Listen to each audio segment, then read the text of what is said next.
자, 26장, 27장, 28장까지는 예수님 대속의 과정을 세밀하게 기록한 성경입니다. 사실 이 세밀하게 기록한 목적은 지금 하나님의 구원이 예수 그리스도의 십자가의 은혜로 우리 모든이라는 말은 지금 유대인들이 생각하고 있을 때 구원은 당신들, 그러니까 유대인들에게 국한되어 있다고 생각하지만, 그러나 온 인류, 곧 이방 모두에게 하나님이 예수를 그리스도를 영접하는 자, 믿는 자에게 모든 사람들에게 구원을 주셨다라는 것을 알리기 위해서 지금 하나님께서 예수 그리스도를 통해서 대속의 과정을 어떤 방법으로 진행하셨는지를 세밀하게 설명하기 위해서 26장이 다른 장보다 굉장히 긴 절수가 들어가 있죠. 75절까지 들어가 있고 27장도 66절까지 가 있습니다. 그러니까 장수로는 두 장밖에 안 돼 보이나, 그러나 이 내용을 너무나도 세밀하게 기록을 해야 했기 때문에 이 절수가 긴 것이고, 왜 긴 절수가 장으로 안 넘어가느냐면 그 장에서 충분히 설명해야 될 내용이 많기 때문에 그렇습니다. 여러분, 학교 다니면서 시험을 칠 때 여러분 모르는 거, 애매한 거, 우리가 이렇게 그냥 내가 감을 잡아서 선택을 해야 될 때 몇 가지 기준이 있어요. 뭐냐면은 그 답이 긴 걸 체크해라. 왜냐면은 시험 치는 자들이 그 답을 정확하게 이해하게 하려고 내용을 세밀하게 적다가 보니까 틀린 답들은 짧게 적고 진짜 답들은 길게 적을 수밖에 없어요. 그래서 저는 그걸 좀 했습니다. 옛날에. 그게 애매한 게 있을 때는 긴 말에다가 체크를 해라. 왜냐하면 문제를 출제하는 사람이 할 수 있으면 이렇게 맞게 해주려고 자세히 설명을 하려고 하다 보니까 말이 길어질 수밖에 없듯이, 여기도 보면 26장부터 27장이 이 내용이 75절 이렇게 길게 갈 수밖에 없는 것은 어떤 한 내용을 충분히 이해시키기 위해서 이렇게 말이 길어질 수밖에 없었다는 거죠. 그런 차원에서 26장이 이렇게 긴 내용이 기록되어 있습니다. 그러나 실상 이 내용들을 살펴보면 참 신비로운 하나님의 구원, 곧 대속의 과정이라는 것을 우리가 처음부터 끝까지 이해할 수가 있어요. 그래서 저는 앞으로 26장과 27장을 설명할 때 어쩌면 26장에서 설명했던 내용이 다음번에도 또 설명이 되어질 수 있도록 성경대로 죽으시고 성경대로 다시 살아났다라는, 그 성경대로라는 말은 예언이라는 말이고, 살아났다는 말은 예언대로 살아나셨다, 예언대로 죽으셨다 라는 관점에서 지금 마태복음 26장과 27장에는 성경대로라는 이 말들, 그래서 이렇게 하여야 하나님께서 하신 말씀이 이루어져야 하리라는 말들을 예수님이 직접, 그 다음에 유월절 어린 양, 그러니까 유월절 떡을 나눌 때에도, 그 다음에 잡혀가실 때에도, 죽으실 때에도 이런 말들을 마태가 기록함으로써 지금 이 내용은 지금 예수님이 사람들이 말하는 선동자, 반역자가 되어서 죽는 것이 아니라 하나님께서 이미 구약의 일찍이 우리에게 대속과 구원을 약속하신 그 방법대로 지금 되어져 가고 있는 것이다. 왜냐하면 예수님은 지금 힘이 없어서 잡혀가는 것이 아니라 하나님께서 일찍이 이런 방법으로만 우리를 대속하실 것이라고 예언하셨고, 그 방법대로 예수님은 지금 그 길을 가고 있는 것은 하나님께서 이렇게 하여야만 성경에 이렇게 되리라 라고 약속한 예언이 이루어질 것이다 라고 예수님은 지금 순종하고 있는 중이다라는 부분을 강조하기 위해서 이렇게 세밀하게 기록하고 있다는 것입니다. 어쨌든 저는 이렇게 누구는 쉽게 설명을 할 수 있지만 저는 제 머리 구조가 이렇게 설명을 해야 되니까 아시겠습니까?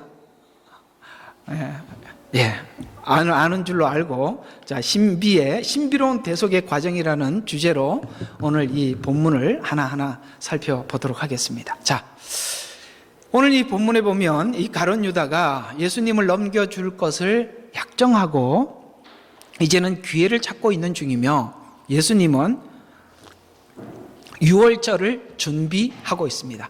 여기 지금 절기가 등장하고 있어요. 무교절과 유월절은 무교절 다음 날이 유월절이 되는 거거든요.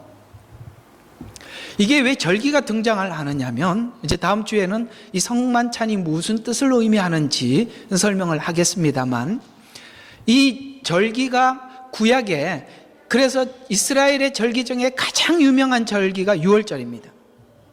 유월절에는 바로 어떤 짐승이 희생되는 것이며, 그 희생된 짐승이 바로 예수 그리스도라는 것을 유월절, 곧 이스라엘 백성들이 출애굽하기 전에 있었던 그 절기, 한 짐승을 잡아서 문설주에 바르고 그 피, 그러니까 죽은 짐승 흘린 피, 이것이 바로 십자가라는 것이죠. 그래서 오늘 여기에 유월절과 무교절이 나와요. 그 무교절은 뭐예요? 흠 없는 양을 잡는 거예요. 무교절, 없을무. 유월절은 그 흠 없는 양을 잡아서 뭡니까? 심판을 면하는 것이죠. 유월, 넘어가는 것이죠. 심판을 넘어간다. 이런 구약에 있는 절기와 사건과 제도와 이런 모든 것들은 하나님께서 우리에게 십자가와 구원을 설명하는데 암호처럼, 숨긴 퍼즐처럼 하나님이 감추어서 우리에게 설명을 하고 있었는데, 바로 하나님께서 이런 방법으로 우리를 구원하신다는 이해가 없으면 어떤 성경을 봐도 하나님께서 이 설명이 무엇을 뜻하는지가 결코 우리가 풀어지지 않는다는 거예요. 해석이 되질 않는다는 것이죠. 바로 이런 눈을 열어서 주님의 계획을 보게 하시고 알게 해주신 이 성령님의 은혜로 우리는 모든 내용이 바로 십자가와 연결되어 있으며, 부활과 연결되어 있으며, 승천, 그 다음에 재림과 연결되어 있어요. 그래서 구약 성경을 섞어 두었어요. 어떻게 섞었냐면, 이게 지금 마지막 재림 후에 심판할 내용을 설명하는 건지, 초림 때 심판인지 모르게 만들어 놓은 바람에 유대인들도 성경을 가지고 있었지만 이해할 수 없었어요. 사단도 성경을 알고 있었지만 무슨 말인지 몰라서 오해해서 예수님을 십자가에 못 박았는데, 이것이 하나님께서 속죄, 대속의 제물로 십자가에 죽게 하심으로 모든 인류의 죄를 대속하고 있다는 것을 모르게 만들었단 말이에요. 그래서 유대인들도 예수님이 왔을 때 알아보지 못했고, 사단도 알 수 없게 하나님이 섞어 두었다는 거예요. 여러분, 이렇게 성경은요, 열리기까지가 쉽지 않은 거예요. 어떤 부분은 지금 심판에 대해서 설명을 하고 있는데 그걸 초림으로 이해할 수 있어요. 지금 유대인들은 예수 그리스도에 관해서 어떻게 이해를 하고 있냐면, 재림 후에 심판하실 예수 그리스도를 초림하실 주님으로 이해하기 때문에 아직 그분이 오시면 심판할 것이다, 권세를 잡을 것이다, 이렇게 이해를 하고 있는 바람에 이미 대속 과정을 치르고 가신 예수 그리스도를 부정한다 이 말이에요. 그들은 성경을 가지고 있었지만 눈뜬 장님이었어요. 우리는 성경이 없었지만 지금 믿는 것은 성령을 통해서 하나님께서 이 성경을 열어주셨기 때문에 가능한 일이라는 거죠. 바로 이렇게 성경은 성령을 통해서 비밀스럽게 기록하였고, 성령이 개입하지 않고는 결코 이 성경을 이해할 수 없도록 만들어주시는 바람에 우리 모두가 성경에 대해서 눈을 열고 이것이 초림의 내용이며 이것은 재림의 내용이라고 우리가 아멘하고 받을 수 있는 것은 분명히 하나님의 은혜입니다. 분명히 하나님의 은혜입니다. 왜냐? 성경을 태어나면서부터 성경을 읽고 성경을 배웠던 유대인들도 지금 그들은 2000년 전에 왔던 예수를 요셉의 아들로 이해하고 있지 하나님의 아들로는 이해하지 않기 때문에 그렇습니다. 배운다고 다 아는 것이 아니라 이것은 분명히 하나님의 은혜의 결과이다라고 성경은 그렇게 이야기를 하고 있지요.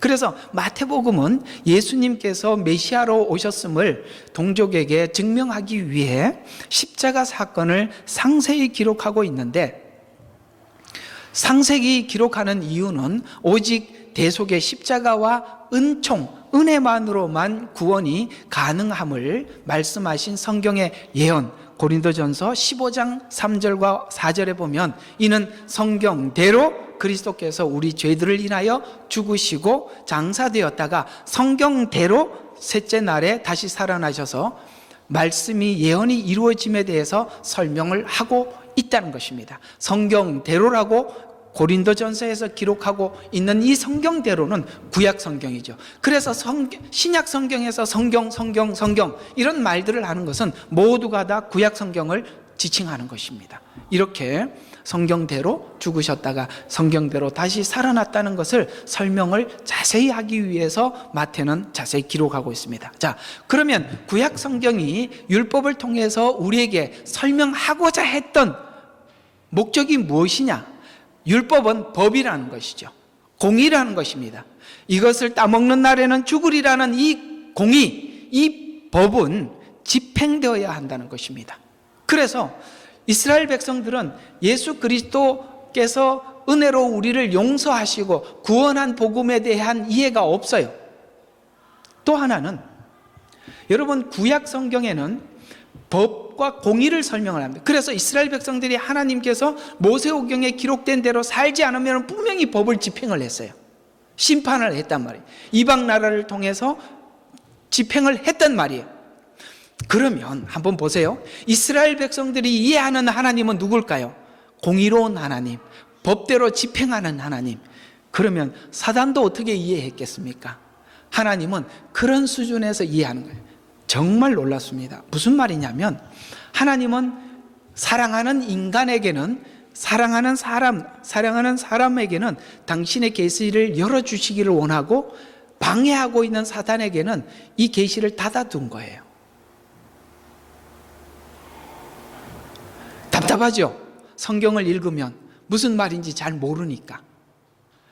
우리를 위해서는 열어두고 싶은 거예요. 그러나 방해하는 사단 때문에 그걸 닫아야만 했던, 그러나 성령의 은혜, 십자가의 은혜가 어떤 대속의 과정을 통해서 우리에게 은혜를 주셨는가를 이해하는 사람이라면 누구나 다 그 계시가 열리도록, 사단은 아직도 그걸 모르죠. 참 놀랍지요. 이 영계라는 것이요, 아주 복잡하게 돌아가는 것입니다. 여러분, 우리는 하나님의 사랑 안에 붙들려 있는 것은 분명하나, 끊임없이 사단이 우리 삶과 우리의 신앙 속에 들어와서 우리 신앙을 훔치려고 하는 것에 대해서 경계를 늦춰서는 안 됩니다. 여차하면 속아 넘어가는 겁니다. 많은 사람들이 21세기, 지금 우리가 살아가고 있는 이 시대를 영적 시대라고 합니다. 왜냐하면 모든 정보들은 난무한데 영적 시각이 없이는 속아 넘어가기 때문에, 지금은요, 정보 시대라고 사람들은 이렇게 무슨 정보든지 검색을 하면 바로 알 수가 있기 때문에 정보 시대라고 하지만, 이 정보 속에 거짓이 너무 많이 있어서 영적인 안목이 없이는 이 정보 속에 사람들이 빨려 들어가는 거예요.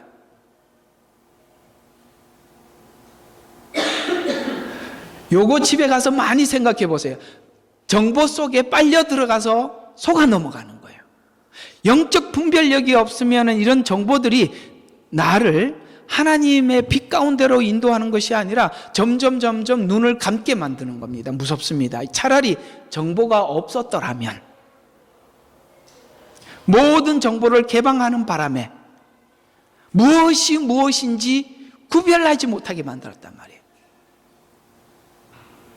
그러니 우리가 무엇을 보든지 무엇을 파악하든지 그 뒷배경 속에 움직이는 어떤 영적인 움직임에 대한 이해가 없이는 그저 누가 이렇게 그 거짓된 정보 속에 쉽게 휘말리기 쉬우냐면 정의를 추구하고, 이러면 이럴수록 우리는 빠져들어가는 겁니다. 왜요? 사단은 그런 정의와 평화 이런 이름만 내걸고 다른 목적을 가지고 있는데 그 다른 목적을 파악할 수가 없어요. 거기에만 빠져버리면 그렇게 된다면 정말 마지막 때는 영적 시대입니다. 미혹의 때입니다. 많은 정보들 속에 거짓된 정보들이 수없이 난무하는데 그걸 분별해내지 못할 때 우리는 너무나도 큰 데미지를 입을 수 있기 때문에 그렇습니다. 어쨌든 자, 구약은 이렇게 법에 대한 이야기예요. 그 이스라엘 백성들은 하나님의 법의 하나님, 공의의 하나님, 사단도 그렇게 생각을 하게 됐던 거지요. 그래서 죄와 벌을 집행하는 방법이 죄를, 구약이 얘기하는 거예요. 법은 죄를 알게 하고 죄는 벌을 받아야 하는데, 구약이 지금 설명하고 있는 것은 그가 죄를 지었다면 그 죄를 당사자가 그 죄에 대해서 죄값을 치르든지, 맞죠? 그는 우리 모두가 생각하고 있는 보편적인 생각이에요. 그 당사자가 죄값을 치르는 것은 우리가 보편적으로 생각하는. 그런데 구약에서 면면히 설명하고 있는 것들이 뭐냐면 대신 대리할 수 있다는 거예요. 그것이 바로 유월절 내 죄를 대신해서 양을 잡아 드리는 거예요. 그래서 유월절 날 양을 잡아 드리는 절차가 어떻게 되느냐 하면 양을 대제사장에게 끌고 와서 제사장 앞에서 양 귀에다가 대고 내 죄를 양에게 다 고백하는 겁니다. 그러면 양이 말을 알아들어요, 못 알아들어요? 그러니까 무슨 이야기를 해도 상관이 없는 거예요. 양이 네가 그래서 진짜 나쁜 놈이 이렇게 말 안 하거든요. 모르니까. 예수님께도 모든 죄를 고백할 수 있는 것입니다. 그러면 그 죄를 다 양에게 고백을 하고 양이 내 죄를 대신해서 죽고 피를 흘리는 것입니다. 그래서 양이 내 죄를 대신해줘요. 구약이 설명하고 있는 핵심은 뭐냐? 죄는 벌을 받는다. 그 죄를 알게 하는 것은 율법인데, 율법의 기준으로 봤을 때는 죄인이 아닌 자가 하나도, 의인은 없나니 하나도 없다, 이렇게 선언을 했어요. 거기에 누구도 빠져나갈 자가 없어요. 그러면 이걸 해결하는 방법이 두 가지인데, 당신이 그 죄를 받든지 아니면 대리자가 하든지, 모든 인류는 여기에 딱 걸려 있는 거예요. 우리는 예수를 믿어 예수님이 내 죄를 대속했음을 믿어서 우리는 예수님께 우리 죄를 전가했지요. 그러면 믿지 않는 자들은 자기가 그 죄의 벌을 받는 것입니다.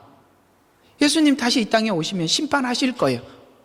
그리고 그 심판은 영원히 그 다음에 기회가 없도록 하나님은 지옥을 준비하셨고 영원한 형벌을 준비하셨다는 것이 바로 구약 속에 흐르는 면면의 이야기. 그래서 구약을 단순히 법과 죄와 벌로 보지 말고 그 뒤에 다음 설명이 어떻게 되느냐를 보라는 겁니다. 그래서 하나님께서 이걸 감추어 두었다는 거예요. 그 다음에 하나님이 해결하는 이 방법을 감추어 두어서 누구도 그걸 발견하지 못했어요. 그러면 어떤 방법으로 감추어 두었는가? 모형. 성경에 보면 모형이 굉장히 많아요. 유월절, 그래서 이스라엘 백성들이 가지고 있는 7 절기도 모형이에요. 성막도 모형이에요. 제사도, 성막도 모형이고 제사장 예복도 모형이에요. 이런 모형이 가장 많이 등장하는 곳이 모세오경이에요. 모세오경의 모형을 설명을 해놓고 그 모세오경에 있는 모형의 내용이 뭔지를 그 다음부터 설명하는 거예요. 그 다음 성경책이 뭐죠? 창출 레민신 여호수아죠. 여호수아 역사예요. 이것이 하나의 모형으로만 설명을 해놓고 이 모형이 무엇인지 역사를 통해서 설명해 나가는 거예요. 그러면 역사를 통해서, 이스라엘 전 역사를 통해서 설명을 해놓고 하나님께서 이스라엘 전 역사를, 모형과 이스라엘 전 역사를 통해서 설명한 그 결정체가 사복음서예요. 사복음서가 바로 구약에 있는 내용이 무엇인지를 예수님 안에 다 담아서 우리에게 설명합니다. 대속이 뭔지 설명을 하고, 그리고 이 사복음서까지 예수님께서 대속의 과정을 마치고 그 이후에 이 내용이 무엇인지를 조직적이고 아주 이렇게 설명해 주는 것이 나머지 바울 서신들이에요. 이렇게 성경은 이렇게 배열이 되어 있단 말입니다. 이해가 가십니까? 예. 그렇게 구약은 모형을 통해서 하나님께서는 당신의 그 대속의 과정을 감추어 두었고, 그 다음에 모든 사건들, 그 다음에 제도, 인물, 역사 이런 것을 통해서 하나님은 역사를 담아 두었는데, 그 내용의 대부분은 신약의 십자가 사건으로 집중되어 있어요. 그렇다면 여러분의 인생도 하나님께서 예수 그리스도의 십자가로 가는 것을 목적으로 하고 이끌고 있다는 거예요. 그러니 쉽게 신앙생활 하려고 하는 것을 빨리 접으셔야 돼요. 어차피 우리는 십자가를 지는 과정을 지나가지 않고 쉽게 얻어지는 것은 아무것도 없습니다. 아무것도 없어요. 그걸 쉽게 하려고 하지 마십시오. 그러면 무조건 함정에 빠지는 거예요. 예수님은 지금 예수님께서 십자가 지는 과정까지 그 대속의 과정을 완전히 통과하고 지나갈 수 있었던 것은 쉬운 방법을 놨기 때문에 그렇습니다. 쉬운 방법을 하고 싶은 갈등은 예수님께도 있었어요. 겟세마네 동산에서 아버지여, 할 수 있거든, 내가 하나님의 뜻이 뭔지는 알겠는데 할 수 있거든 이 잔을 옮겨달라고 했던 거예요. 그런 마음이야 예수님도 있었는데 왜 우리에게 없겠어요? 그러나 다른 길은 없다는 것을 예수님은 아시는 거예요.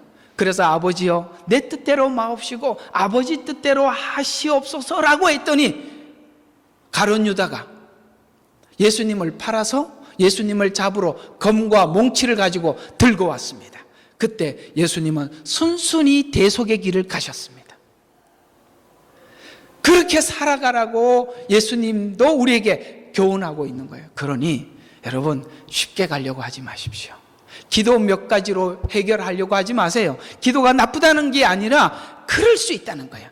회개 몇 가지 회개 입으로 한 것이 해결된 게 아니라 이 말이에요. 누구나 주님 오시는 그날까지 이 싸움이 있다는 걸 인정하셔야 됩니다. 언제 편해지려나? 여러분, 죽어야 편해집니다. 이 세상에 사는 동안 근심, 걱정, 괴로움 없는 사람이 누가 있겠어요? 정말 안식은 드디어 주님이 오셨을 때 그 안식에 들어가는 것이지. 그러나 이 땅에 살면서도 하나님께서 주시는 안식이 있어요. 하나님이 주시는 그 평안의 안식이에요. 그 안식을 사도들은 누렸죠. 바울과 실라가 감옥에 갇혀서 내일 재판을 받고 어떤 결정이 될지 몰랐지만 하나님께서 그들에게 평안을 주셔서 그곳에서 하나님을 찬양하고 기뻐했습니다. 그렇습니다. 베드로는 옥에 갇혀서 내일 재판을 받을 수 있고 사형 온도를 받을 수 있는데 얼마나 깊이 잠이 들었는지 와서 천사가 와서 굴러서 깨워야 돼. 여러분, 여러분 내일 재판받고 사형 온도가 내리고 내일 바로 집행될 수도 있는데 여러분 그렇게 깊이 잠이 들 수 있어요? 없잖아요. 그런 모든 것들이 하나님이 주시는 평안입니다. 왜 그런 평안이 있을까요? 그리스도 예수 안에 정말 누리는 은혜입니다.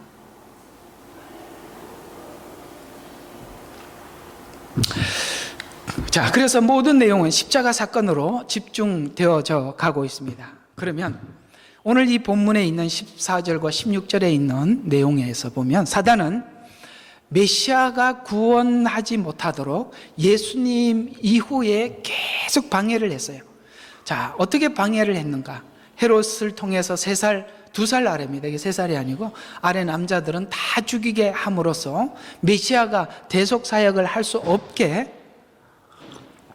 초반에는 그렇게 했었고, 또 사단은 또 시험하는 시험산에서 예수님이 속죄 제물이 아닌 메시아가 아닌 세상의 사람들이 그저 세상에 어떤 축복을 주는 그런 메시아로 둔갑하도록 전락하도록 나인데 한 번만 절을 하면 세상 모든 걸 너에게 주겠다, 이렇게 유도를 했지만 예수님은 끝끝내 하나님의 의중을 알고 말씀으로 물리치죠. 첫 번째는 어떻게 했다고요? 3살 아래를 2살 아래 다 죽이게 했고, 두 번째로는 어떻게? 이 시험산에서 세 번의 질문입니다. 그런데 제가 이 시험산에서 했던 세 가지 질문은 굉장히 연구를 많이 해볼 필요가 있습니다. 사단은 예수님이 오시는 그날까지 메시아가 오면 해야 될 질문 세 가지를 연구하고 뽑아서 내놓은 질문이에요. 여러분, 툭 튀어나온 질문이 아니에요. 메시아를 어떻게 넘어뜨릴까? 그도 육체를 가지고 사람들이 가지고 있는 욕심이 있을 텐데 그 욕심을 욕심을 불어넣어서 참 메시아가 되지 못하도록 어떻게 유도할까? 예수님 오시는 그날까지 연구해서 던진 질문이에요. 굉장히 중요한 질문이죠. 그래서 이 세 가지 시험은 그냥 넘어갈 이야기가 아니라 사단이 아주 뽑아서 인간이 육체를 가지고 있다면, 인간이 탐심과 그러니까 육정을 가지고 있다면 누구나, 예수님도 몸을 입고 왔으니까 이런 유혹에 노출되어 있다는 것을 알고 이 세 가지 질문에 예수님을 넘어뜨리려고 했지만 예수님은 아주 분명하게 당신이 오신 목적, 인류를 향해서 해야 할 일, 이것을 아셨기에 그분은 승리할 수 있었던 것입니다. 그 다음 가룟 유다를 통해서 예수님을 이제는 마지막으로, 그분이 메시아가 맞으니까 이제는 나무에 달려 죽게 만들자.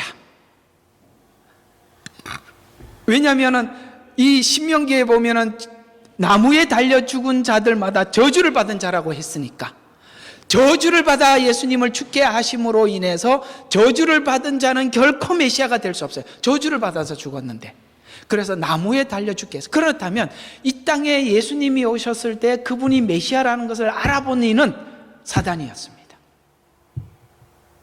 그럼 지금 사단이 해야 될 일은 뭐라고 생각합니까? 예수님 오기 전에는 와서 오지 못하게 하는 거예요. 그래서 왔다는 소식을 듣고 죽여버리는 거죠. 근데 살아났어요. 30살 때 만났어요. 그러면 어떻게 해야 되죠? 그 마음에 욕심을 부추겨서, 아담에게 욕심을 부추겨서 하나님을 거부하게 만든 것처럼 예수님 마음속에 욕심을 부추겨 하나님을 거부하게, 메시아를 거부하게, 되지 못하게 만드는 거예요. 그러나 그걸 또 넘어가지요. 여러분, 우리가 넘어가야 할 산이 많다는 걸 아셔야 됩니다. 한번 넘어갔다고 넘어간 게 아니에요. 옛날 승리로만 자꾸 자축하지 마시라고. 다음 시험이 또 온다니까요. 지긋지긋하죠. 지긋지긋하니까 여러분들이 와서 말씀을 듣고 또 자라가는 거예요. 하나님이 어떤 방법을 쓰시냐면, 나중에 욥기 할 때 좀 설명을 해드리겠습니다. 여러분, 이게 얼마나 지긋지긋하고 힘든 방법이냐면, 여러분 마음의 소원이 뭐예요? 저도 이렇게 카라반을 사놓고 매일 한 번 갔다 왔거든요. 매일 쳐다보면서 저거 끌고 언제 한 번 또 가지? 이게 여러분들 마음속에도 하나님 좀 여유로운 시간을 갖고 싶고 항상 그런 마음의 소망이 있는데 그런 시간을 주지를 않아. 그죠? 좀 더 자고 싶은데 하나님이 아침만 되면 일어나기 싫은 시간에 일어나 출근해. 와, 새벽 4시에 일어나서 출근하는 우리 있지요. 새벽 4시만 되면 하나님이 일어나라, 출근이다. 아니, 그런 생각도 하지 않았는데 이러면 알람 소리는 땡 하고 저 얼마나 야속한지. 그래도 그걸 막 두들겨 패면서 일어나야지요. 어쩔 거예요? 이러면 빨리 자고 싶은데 아침에 남편 도시락 싸줘야 돼. 그러니 밤늦게 도시락 준비해야지요. 아이고, 바빠 죽겠는데 애들은 수업을 마쳤으니 또 픽업 가야지. 돌겠어요. 이런 생활을 통해서 하나님께서 우리에게 여유가 없게 만드는 거예요. 그리고 인생이 뭔가, 삶이 뭔가, 그걸 추적해 올라가다 보면 결국은 우리가 무슨 생각을 하느냐면, 왜 선악과를 먹었어요?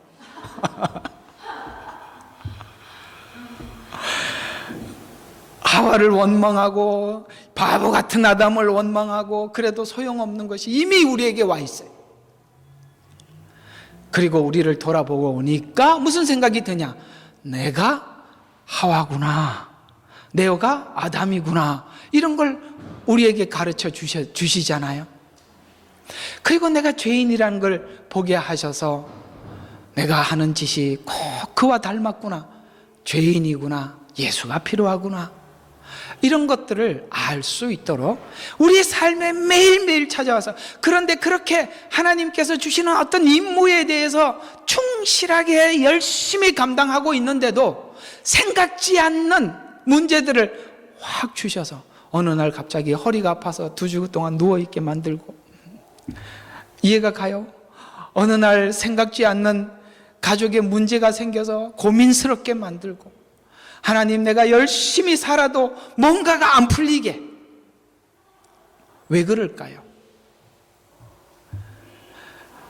우리 인생의 고난이 계속되면 그 고난을 통해서 내가 누구신지, 내가 누구인지, 하나님이 누구인지, 내가 왜 주님을 찾아야 하는지, 내가 얼마나 무능력한지, 내 판단과 내 계획이 얼마나 형편없는지. 그래서 나이가 들면 아는 게 뭐냐면 무엇이 잘 됐는지 모르겠더라는 거예요. 우리는 젊었을 때 잘 되는 게 뭐죠? 젊었을 때 잘 되는 게 좋은 대학 나와서 좋은 직장 구하고 떵떵거리면서 살고. 그래서 제가 다닐 때는 아버지들의 소원이 뭐냐면 자기 자녀들 중에 장이 하나 나오는 거예요. 장. 그래서 늘 이런 말을 했어요. 그저 책상에 앉아서 펜대 돌리면서 일하도록. 그래서 애들 대학 공부시키면 펜대 돌리고 일하는 줄 알고 대학 보내려고 고생해가지고 대학 왜? 자기가 노동을 하면서 사니까 내 아들은 그저 책상에 앉아서 펜대 돌리면서 살게 하려고. 사법고시 합격을 하고 판사가 되고 부장판사가 되고. 그게 잘 된 걸까요? 아니요. 그게 잘 안 됐다는 것을 나이가 들면 알아요. 젊었을 때는 그게 잘 된 것인 줄 알고 그걸 목표로 살거든요. 그게 잘 된 게 아니라는 걸 압니다. 인간은 아까 이야기한 것처럼 고난이 연속이고 그런 게 아니면 하나님을 찾아가려고 하질 않아. 결국은 우리가 인생을 살면서 느끼는 것은 뭐냐면 내가 주를 만나는 것이 가장 복되다는 걸 아는 거죠. 근데 펜대 돌리고 앉아서 주님을 만나기는 어렵다는 걸 알기 때문에 자녀들이 그저 대학 나오고 좋은 직장 가지고 이것이 잘 된 것입니까? 라고 물으면 나이가 들고 나면 그게 잘 된 것인지 모르겠습니다 라는 말을 하게 되더라는 거예요. 왜? 인간성은 더러워지거든요. 사람이 고난을 거치지 않고 명예를 더 치워주면 세상이 자기 것인 줄 알아요. 그만 하면 하나님을 못 만나요. 하나님이 낮추게 해서 우리는 주님을 만나러 온 사람들이잖아요. 낮추게 해서 오셨습니까? 밟아서 오셨습니까? 보통 낮춰서는 안 되니까 밟고, 언제까지 밟으냐? 내가 거의 숨을 못 쉴 때까지 밟아서 죽지 못해서 나왔는데 보니까 예수를 만나버렸어요. 그게 복이라는 거 우리가 지금 깨닫기 시작한 거잖아요. 바로 이런 것들이 우리의 인생이지요. 사단은 지금 예수님을 저주의 나무에 달려 죽게 해서 이제는 더 이상 너는 메시아가 될 자격이 없어. 메시아로 보냈지만 너는 메시아가 돼. 왜? 너는 저주의 십자가를 졌으니까. 그런데 놀랍게도 이 저주의 십자가는 예수님이 진 것이 아니라 우리가 받을 저주를 대신했다는 것을 성경은 밝혀주고 있습니다. 그래서 저주의 십자가를 지도록 하나님은 예수님을 내어줘 버렸죠. 이것이 성경이 우리에게 밝혀주신 메시지예요. 그래서 하나님은 구약에 감추어 두었던 구약의 구원의 비밀인 속죄양이 되도록 예수님께서 저주의 십자가에 못 박혀 죽음으로 인류가 받은 저주를 예수님의 속죄사역에서 완성하도록 하심이 이 본문에서 실제 지금 이렇게 일어나고 있다고 마태는 설명해 들어가고 싶은 것이죠. 십자가 사역에 대한 이해가 하나님과 사단의 시각 차이이죠. 사단은 나무에 달려 죽임으로써 메시아가 저주의 죽음을 받음으로 구원자가 되지 못하게 하려 이 시험을 했지만, 이 시험은 이미 예수님께서 시험산에서 넘어갔던 시험인데, 그것이 무엇이냐면 바로 성전 꼭대기에서 내려오지 않았다는 것입니다. 예수님을 이 시험산에서 시험을 했지만 예수님 생애에, 잘 들어요, 그 시험을 넘어갔다고 해서 예수님 생애에 이 시험이 두 번 다시 찾아오지 않았던 게 아니에요. 여전히 사람들은 예수님께 돌을 변해서 떡덩이 만들어 달라고 쫓아왔습니다. 그러나 예수님은 오병이의 기적을 일으켜서 그들에게 나누어 주었습니다. 그래서 예수님께 손을 보고 그 먹을 것이 있는가 하고 많은 사람들이 찾아왔을 때 예수님은 어떻게 행동을 했냐면 그들을 물러가서 한적한 곳에 홀로 행하셨습니다. 왜요? 그 사람들이 박수와 명성에 당신이 넘어가지 않기 위해. 또 성전 꼭대기에서 뛰어내려라, 이 말은 십자가에서 내려와서 당신이 네가 하나님의 아들임을 증명해라, 그러면 많은 사람들이 너를 쫓아갈 것이 아니냐라고, 성전 꼭대기에서 네가 하나님의 아들이면 내려오라고 예수님이 십자가에 달렸을 때 외쳤지 않습니까? 그러나 예수님은 그 고난을 감당하셨지 내려오지 않았습니다. 바로 이것이 바로 우리 신앙생활의 현장에서 일어나야 할 일이에요. 십자가를 감당하란 말이에요. 내려오려고 하지 말라 이 말이에요.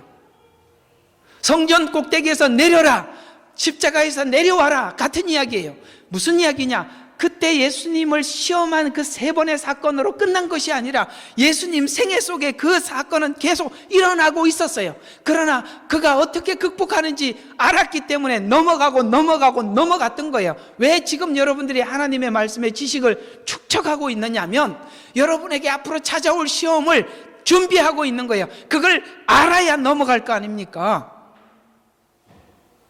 예수님은 그렇게 승리하신 것입니다. 그래서 이제는 하나님이 그를 높이셔서 하나님 우편에 앉게 하셨고, 하늘과 땅에 있는 모든 만물이 예수님 이름 앞에 무릎을 꿇게 했어요. 그 방법이 옳습니다. 당신이 영광을 받아야 합니다가 하늘과 땅의 모든 만물이 예수님 무릎에 무릎을 꿇게 했다는 것은 이렇게 사는 것이 옳습니다. 이것이 하나님이십니다. 이것이 하나님의 방법입니다. 모두 시인하게 했다 이 말입니다. 그러니 십자가 지려고 하는 마음을 죽을 때까지 가지십시오. 언제 끝날려나 하면 끝내려고 하는데 집중하기 때문에 어디서 끝내준대? 저쪽 교회 가면 그 쉽게 끝난다 그러더라. 여러분, 그래서 속는 거예요. 아니요. 십자가를 어떻게 지고 갈 것이냐, 예배 때 와서 은혜 받고 한 주간 십자가 지고 사셔야 이기는 거예요. 그런데 십자가 지는 과정 속에 주시는 은혜가요, 그때 진짜입니다. 나는 여러분들의 신앙생활이 지금 왕성하다고 믿습니다. 여러분들은 실패하고 왔다고 생각할지 몰라도 실패했다고 생각하는 게 은혜예요. 잘 풀리면 잘했다고 생각할 거 아니에요. 휴지도 잘 풀리는 집, 이런 게 있더만. 뭐가 잘 풀려요? 항상 하나님 앞에 부족함을 느끼는 게, 그 부족함 가운데 하나님이 채워줌이 필요하다는 걸 느끼는 것, 최고입니다. 저는 그래서 여러분들의 인생 속에 하나님이 굉장히 은혜를 주신다고 생각해요. 그래서 이렇게 우거지상으로 와서 또 저게 얼굴 펴고 가고, 우거지상으로 와서 얼굴 펴고 가고, 이게 계속 되면서 달라지는 거거든요. 좋습니다. 그렇게 가는 거죠. 그런 과정 속에 여러분은 뭔가가, 여러분이 알 수 없는 무언가가 지금 쌓여가고 있는 거예요. 그게 뭘까? 아마도 옛날에 함께 신앙생활했던 사람들과 만나서 대화해보면 내 속에 뭐가 쌓여 있는지 알걸요?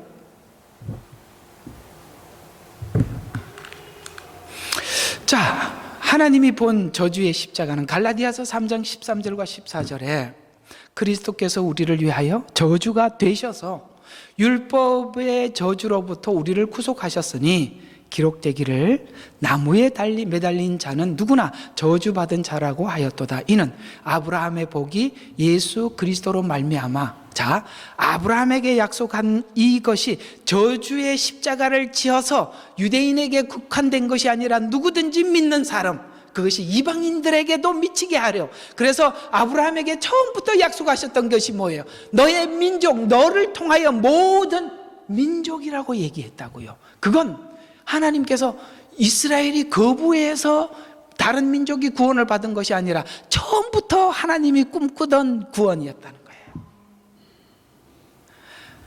너무너무, 아니 이럴 때 이런 게 깨달아지면요, 그냥 반은 미쳐버려야 되는 거예요.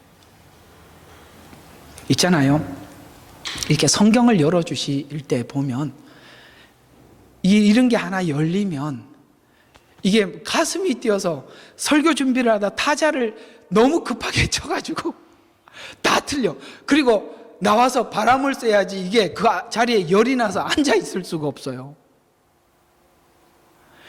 너무 감격스러워서, 너무 놀라서 나와서 막 이렇게 막 미치도록 뛰다가 들어가야 돼요. 가서 냉커피 한 잔 마시고 가지 않으면 이게 속이 타서 견딜 수가 없어요. 이게 바로 하나님의 비밀을 하나님 우리에게 열어주시는 거거든요. 저주의 십자가를 지게 하신 것이 이방의 아브라함에게 처음 약속하셨던 그 약속이 모두에게 미치게 하기 위해, 사단은 지금 저주에 달린 십자가 나무에 달려서 죽게 하면 메시아가 못되게 될 것이다라고 생각했지만 하나님은 그를 거기다 매달아서 이제는 이 구원이 율법을 받은 이스라엘을 넘어 오직 믿는 자에게 모두 구원을 주신다는 하나님의 능력이 됨이라는 것을 이루는 과정 속에 사단의 그 얄팍한 술수를 쓰고 있다는 거예요. 참 놀랍지 않아요? 이런 일들이 우리 일상 속에 얼마나 많이 일어나는지 몰라요. 누군가를 통해서 이렇게 야가 빠진 사악한 방법으로 도전해 오지만 그걸 하나님이 우리에게 악을 선으로 바꿔서 나에게 이거였구나 하고 감격스럽게 만드는 이 수많은 일들, 우리가 생각해 보면 역시 하나님은 하나님이어서 정말 이렇게 하나님 앞에 이렇게, 여기는 호주는 사람들이 멋진 사람들 보면 이렇게 하더만요. 지금 우리 하나님 진짜 이거야, 그렇죠? 이거 정말 멋있어요. 우리 여기 있는 사람들이 못 본 것 같아서 그렇습니다. 자, 그래서 구원을 완성함에 있어서 십자가형을 집행하는데 적극적으로 사용받게 된 두 가지 유형이 있어요. 하나는 가룟 유다. 가룟 유다는 자기 유익만을 위했어요. 사단은 뭐예요? 바로 예수님을, 또 하나님을 질투의 대상으로, 예수님을 질투의 대상으로 봤던 제사장들, 그 사이에 이들의 마음을 질투하도록 움직인 사단의 마음, 이런 모든 것이 다 합작해서 하나님은 그 악한 자들을 통해서 선으로 바꾸셔서, 그래서 창세기 5장 20절에 당신들은 나에 대하여 악을 계획했을지라도 하나님께서는 그것을 선으로 계획하시어서 오늘과 같이 많은 백성을 살도록 구원하시려 하였으니 라고 말씀하셨죠. 또 오늘 여기 17절과 19절에는 무교절이 등장하고 유월절이 등장하는데, 예수님의 십자가 구원은 모형적으로 설명했던 구원 사역이었음을 밝혀주고, 성경은 암호와 같이 감추어 두었다가 성경은 서로 아는 사람만이 이해할 수 있도록 감춘 것이라서 그 성경을 통해서 기록하게 하고 우리 마음속에 성령을 주셔서 성령을 통해서 우리 눈을 열어 이 성경의 암호가 무엇인지 풀리도록 만들어 우리가 오직 그분만이 우리의 메시아였음을 고백하고 더 이상 어떤 구원자도 보내주지 않았다는 것을 우리에게 확인시켜 오직 하나님만, 다른 어떤 것도 붙잡지 않고 하나님만 붙잡을 수 있도록 우리에게 감동하시고 감화시키시고 눈을 열어 하나님을 보게 하신다는 것이죠. 그래서 이 암호를 모형, 상징, 문법, 제도, 사건 속에 감추어 두었습니다. 저는 해군을 제대했어요. 해군의 당직 중에 저는 무슨 당직을 썼냐면 이 통신 당직을 썼어요. 그러면 이제 다른 배들하고 교신을 해야 돼요. 함대하고도 교신을 해야 되고 다른 배들하고 교신을 할 때 우리가 암호 책자가 있어요. 남발을 불러요. 뭐 3, 2, 1, 2, 하나 이렇게 이제 불러요. 그러면 그 사람이 그 번호를 받으면 나인데 다시 복창을 불러줘요. 그래서 이제 말이 이제 무슨 말인지 생각이 안 나요. 다 부르고 난데 뭐라고 그러더라. 하여튼 그렇게 말을 하면 그쪽에서 답신이 와요. 그러면 이게 제가 어떤 그 숫자 속에 말을 만들어 놓은 거거든요. 나하고 그 사람하고 똑같은 책자를 가지고 있어요. 그러면 이 사람이 그 남발을 이렇게 조합해 보면 말이 돼요. 이게 암호예요. 하나님은 구약 성경 속에 이 대속의 과정, 구원의 과정을 암호화 시켜놨어요. 어떤 방법으로? 모형적으로, 상징적으로, 문법적으로, 사건 안에, 제도 안에, 인물 속에, 역사 속에 다 감추어 놨던 거예요. 이게 바로 구약의 묘미. 그래서 신약은 실체예요. 구약은요, 모형이에요. 그래서 신약에 있었던 일을 구약에서 설명을 해보면 그림자가 정확히 맞아떨어져요. 그래서 신약과 구약을 서로 맞춰서 설명을 해야지 홀로 서 있으면 그림자만 설명을 하면 실체를 모르니까 다를 수가 있단 말이에요. 그래서 신구약의 내용이, 그래서 성경이 이렇게 말씀하게, 여호와 책을 어떻게 보라고요? 대충 보지 말고 자세히 봐라. 자세히 봐라. 그 중에 빠진 것이 없고 짝이 없는 것이 없어. 이렇게 하나님은 모든 성경 저자가 홀로 그 기록을 한 것이 아니라 전혀 다른 이야기 같지만 서로 맞춰보면 같은 이야기를 하고 있는 거예요. 그렇게 감춰놨단 말입니다. 수요일, 금요일 날인가 내가 한번 설명을 수요일인가 한번 해줬죠. 수요일 날 해준 것 같아요. 그 얘기 한번 했잖아요. 성경은 그렇게 하나님께서 다른 저자들 안에 내용을 서로 연결해. 사람이 하는 예언도 그래요. 예언은 예언으로 통제를 받는 거예요. 왜요? 한 사람이 다 할 수 없는 것은 인간은 항상 문제가 있어요. 이게 들어왔다가 이게 쉽게 말해서 이게 뭐죠? 이렇게 하나님이 이렇게 하라는 말을 내 생각을 섞어서 말을 하니까 안 된단 말이에요. 그래서 또 다른 사람이 예언을 하게 해서 그 예언이 통제받게 만드는 거예요. 이해가 가요? 이렇게 하나님께서 보호하고 계시는. 그래서 어쨌든 이렇게 모든 것을 감추어서 십자가 구원과 부활과 영광과 회복으로 만들어 주셨어요. 그래서 우리는 깨닫지도 보지도 못한 자에게 보고 깨닫게 해주셨어요. 그래서 이사야서 53장 1절과 2절에 보니까 우리가 전한 것을 누가 믿었느냐? 믿었어요? 안 믿었어요? 안 믿었죠. 이스라엘 백성들 다 거부했는데요. 주의 팔이 누구에게 나타났느냐? 이는 그가 왜 사람들이 믿지도 않고 나타났는데도 보지 못했냐면 그는 연한 싹 같고 마른 땅에서 나온 뿌리같이 자랄 것이며 그 모양도 우아함도 없으리니 우리가 볼 때 그는 흠모할 아름다움도 없도다. 왜요? 사람들은 흠모할 만한 메시아라고 생각을 했거든요. 그래서 아무도 알아보지 못했어요. 무슨 말이냐? 내 기대하고 다르다 이 말이에요. 내가 꿈꾸는 거하고 다르다는 거예요. 여러분, 우리에게 예수를 믿고 은혜를 받고 하나님이 막 처음에는 사랑을 받을 때 보면 무슨 생각이 드냐면 천하가 다 내 것 같아요. 나만 사랑하는 것 같고 남들 아무도 안 사랑하는 것 같고 내가 최고 장땡이라는 말이 이게 어디서 나오는 말인지 하여튼 남들 그래 쓰더라고요. 그렇게 생각을 하는데 그게 오해라는 거예요.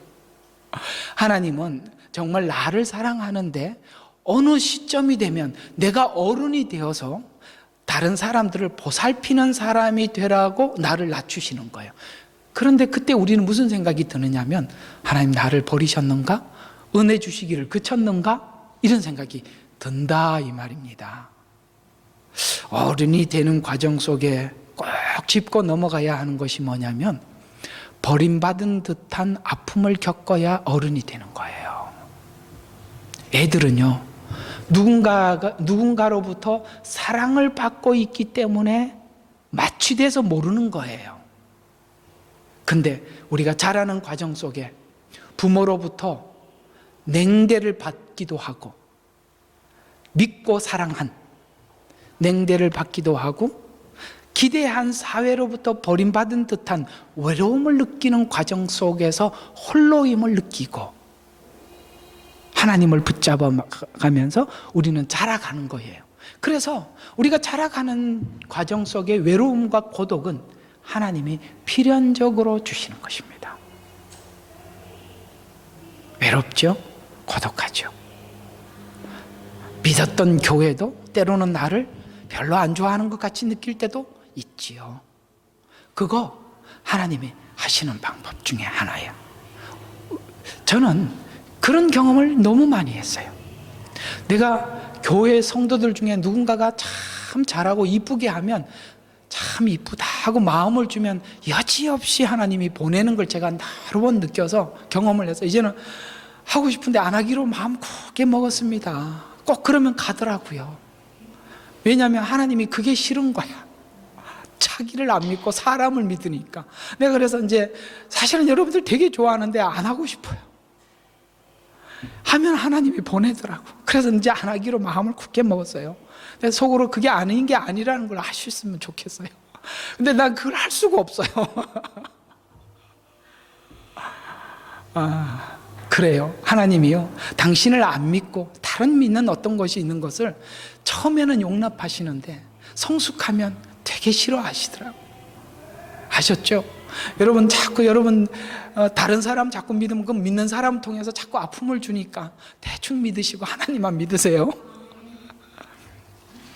이게 진짜 귀한 거라니까요.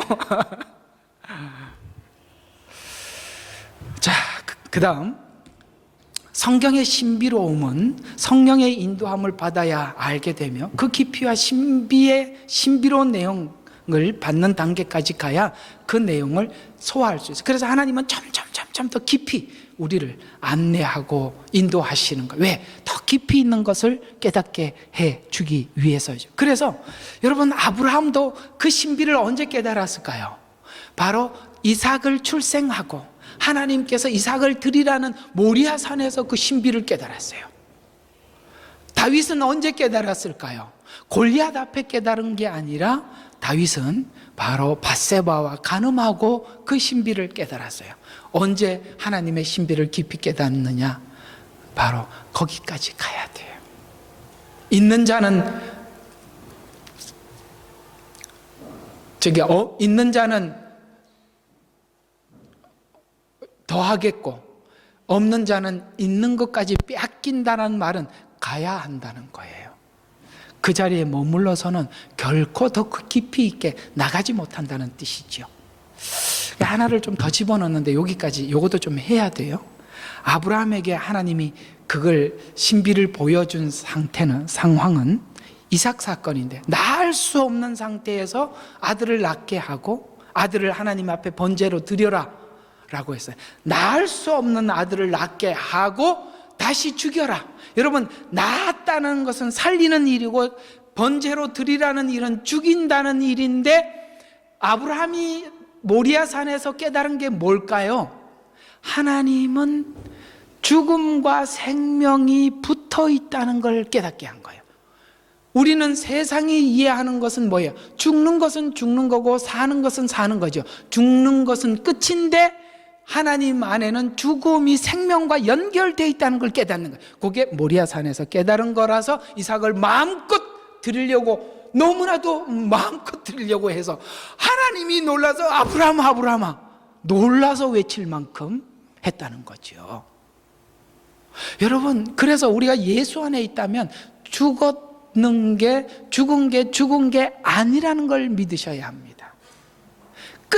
끝장이 아니에요. 왜요? 하나님은 그게 의미가 없다 이 말이에요.